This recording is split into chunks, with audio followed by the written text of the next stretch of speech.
Continue. Okay, next section. How much should be given in order to fulfill the Mitzvah of Tzedakah? So that's a famous question. So, okay. Shulchan Aruch tells that there are three percentage categories in observance of the Mitzvah of Tzedakah. 1/5, 1/10, and less at the tenth of one's money. Okay.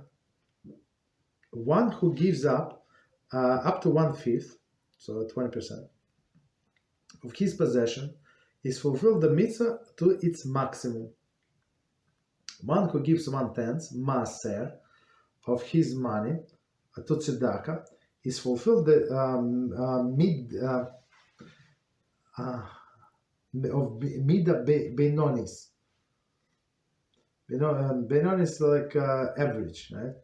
A person who gives less than 1/10 of Tzedakah is considered having stingy eye, Ain Hara. Okay, so let's go to the beginning, and we're going to explain again topic how much should be given in order to fulfill the mitzvah of tzedakah. So Shulchan Aruch says 3 levels. Okay, 3 levels, 3 categories. So 1/5 is the best, 20%, right? Less 10% and less than 10%. So one who gives 1/5 in his possession fulfill the mitzvah of maximum, right? And he would have the biggest blessing for 1/5. Continue.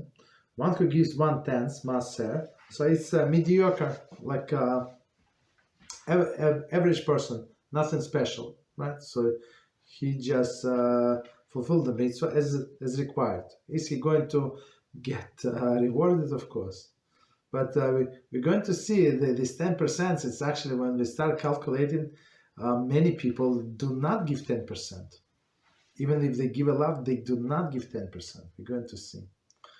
The person who gives less than 1/10 of tzedakah considered ayin ra, meaning stingy eye. So, okay.